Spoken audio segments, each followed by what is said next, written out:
Hello friends, இன்றைக்கி ஜப்பானில் எங்களோட மார்னிங் ரொட்டீன் தான் பார்க்க போகிறோம். அது கூடவே சிம்பிளான சிக்கன் உப்பு கறி எப்படி செய்யலாம் பார்க்கலாம். இன்றைக்கி மார்னிங் பார்த்திங்கன்னா ரொம்ப ப்ளசண்ட்டான வெதர். அதுவும் எங்களோட பெட்ரூம்லேருந்து அந்த வியூ வந்து சூப்பராக இருக்கும். இப்போ வந்து ஜப்பானில் ஃபால் சீசன் வந்து ஆரம்பிச்சிருச்சு. ஸோ ஆட்டம் சீசன் ஆரம்பிச்சதுனால அந்த லீவ்ஸ் எல்லாம் அவ்வளோ அழகாக இருக்கும். ஸோ அப்படியே நம்ம கீழே ஒரு வாக்கிங் மாதிரி போயிட்டு சிக்கன் வாங்கிட்டு வந்து தான் இன்றைக்கி சமைக்க போகிறோம். ஸோ இந்த வியூ வந்து அவ்வளோ அழகாக இருக்கும்.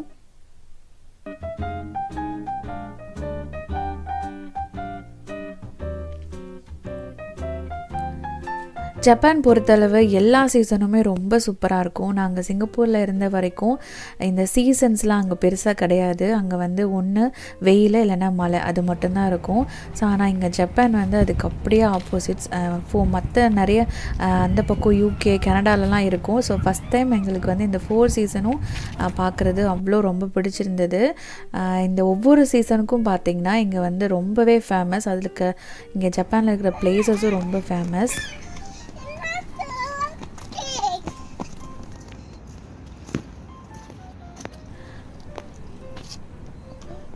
பசங்க கொஞ்ச நேரம் பார்த்திங்கன்னா விளையாடிட்டு இருந்தாங்க. இந்த ரிவர் வந்து பார்த்திங்கன்னா சுமிடா ரிவர். இது வந்து எங்களுடைய அந்த வீட்டு பக்கத்தில் போகிற அந்த ரிவர். ஸோ இந்த ரிவரில் நிறைய அந்த போட் ரைடிங்லாம் இருக்கும். ஸோ அதுவும் பார்க்குறதுக்கு அழகாக இருக்கும். இது வந்து ஒரு வகையான போட்டு தான். நிறைய டைப்ஸில் வந்து போட் ரைடிங் அப்புறம் வந்து ஷிப்பெல்லாம் போயிட்டுருக்கோம். ஸோ அதுவுமே அந்த வியூவும் நல்லாயிருக்கும். ஸோ பசங்க கொஞ்ச நேரம் அந்த லீவ்ஸ் வச்சு விளாண்டுட்டு இருந்தாங்க. அதுக்கப்புறம் வந்து நாங்கள் பக்கத்தில் இருக்கிற சூப்பர் மார்க்கெட்டுக்கு போயிட்டோம். நியர்பை மார்க்கெட்டுன்றதுனால நமக்கு தேவையான பொருள் வந்து ஈஸியாக வாங்கிக்கலாம்.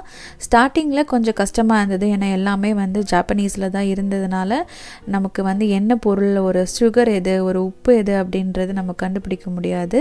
ஆனால் வந்து கொஞ்சம் கொஞ்சமாக அந்த ஆப்பு எல்லாம் யூஸ் பண்ணி டிரான்ஸ்லேஷன் பண்ணி அப்புறம் வந்து எனக்கு வந்து செட் ஆகிடுச்சு. ஸோ எது எங்கே இருக்கும் அப்படிங்கிறது நல்லாவே தெரியும். இப்போ நாங்கள் சிக்கன் தான் மெயினாக வாங்க வந்திருக்கிறதுனால இங்கே வந்து சிக்கன் வாங்க வந்திருக்கோம்.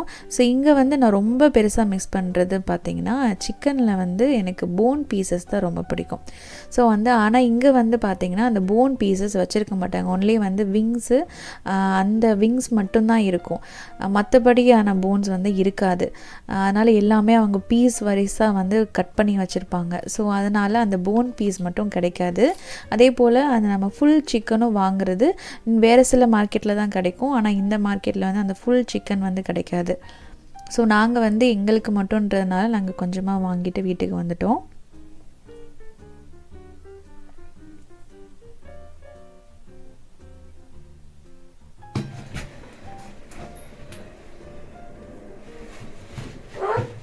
ஸோ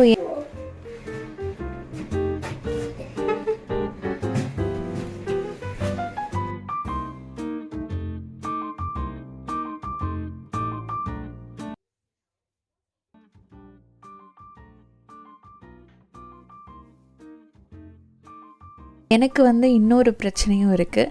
நான் வந்து இந்த சிக்கன் எல்லா நான்வெஜ்ஜும் நல்லா சாப்பிடுவேன். ஆனால் வந்து எனக்கு இந்த க்ளீன் பண்ணுறது பார்த்திங்கன்னா எனக்கு பிடிக்காது. ஸோ நான் அதை வந்து சிக்கன் ஆகட்டும் மீனாகட்டும் அதை தொட்டு வந்து க்ளீன் பண்ண மாட்டேன். ஆனால் மசாலா போடணுன்னா மீனுக்கு மட்டும் போட்டுப்பேன். சிக்கன் கூட மசாலா பிரட்டுறதுக்கு நான் ஸ்பூன் தான் யூஸ் பண்ணுவேன். அதே போல் கட்டிங்கும் எனக்கு வராது. எனக்கு எங்கள் ஹஸ்பண்ட் தான் ஹெல்ப் பண்ணுவாங்க. ஆனால் இப்போது வந்து நான் தான் செய்யணுன்றதுனால நான் கவர்லாம் போட்டு சிக்கன் வந்து க்ளீன் பண்ணிகிட்ருக்கேன். இந்த மாதிரியான ப்ராப்ளம் யாருக்கு இருந்தால் கமெண்ட்டில் வந்து சொல்லுங்கள். இது வந்து ரொம்பவே சிம்பிளான ஒரு சிக்கன் உப்பு கறி தான். இது என்னோடய ஸ்டைல்னு கூட சொல்லலாம். இதுக்கு மெயினாக வந்து இஞ்சி பூண்டு பேஸ்ட்லாம் கிடையாது. அந்த பூண்டு மட்டும்தான் வேணும்.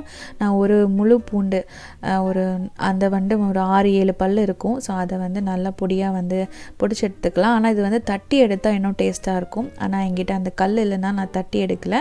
உங்ககிட்ட இருந்ததுன்னா அந்த மாதிரி நீங்கள் பூண்டை வந்து தட்டி எடுத்துக்கோங்க. ஃபஸ்ட்டு வந்து நல்லெண்ணெய் ஊற்றிக்கலாம். நல்லெண்ணெய் ஊற்றிட்டு இது வந்து அந்த விதை எடுத்து அந்த வரமிளகாவை போட்டுக்கலாம். அதுக்கடுத்து பொடிச்சு வச்சுருக்கிற பூண்டு இது போட்டு நல்லா வந்து வதக்கின பிறகும் நான் ஒரு மீடியம் சைஸ் வெங்காயத்தை எடுத்து அதையும் பொடியாக நறுக்கி அதையும் நல்லா வந்து வதக்கிக்கலாம். இங்கே வந்து எங்கிட்ட காஞ்ச கறி லீவ்ஸ் தான் இருக்குது. ஸோ அதை நான் சேர்த்துக்கிறேன். உங்கள்கிட்ட ஃப்ரெஷ்ஷாக இருந்தால் அதையும் சேர்த்துக்கோங்க. உப்பு சேர்த்துட்டு நம்ம கழுவி வச்சுருக்கிற சிக்கன் வந்து சேர்த்துக்கலாம். இது வந்து ரொம்ப சிம்பிள் அப்படின்றதுனால வேறு எந்த எக்ஸ்ட்ரா மசாலாவும் கிடையாது. உப்பும் மஞ்சத்தூள் மிளகுத்தூள் மட்டும் போட்டிருக்கேன். இதில் வந்து ரொம்ப பெருசாக கலர்லாம் வராது. ஏன்னா வந்து நான் பசங்களுக்காக செய்கிறதுனால நான் வந்து காரம் வந்து வரமிளகா ரொம்ப கம்மியாக தான் சேர்த்துருக்கேன். ஸோ அதனால் வந்து உங்களுக்கு எந்த அளவுக்கு காரம் வேணுமோ அது மாதிரி சேர்த்துக்கோங்க. பெப்பரும் நான் கம்மியாக தான் சேர்த்துருக்கனால கலர் வந்து பார்த்திங்கன்னா மஞ்சள் கலராக தான் இருக்கும். ஏன்னா எங்கள் பசங்களும் சாப்பிட்றதுனால நான் கலர் எல்லாம் கம்மியாக பண்ணியிருக்கேன்.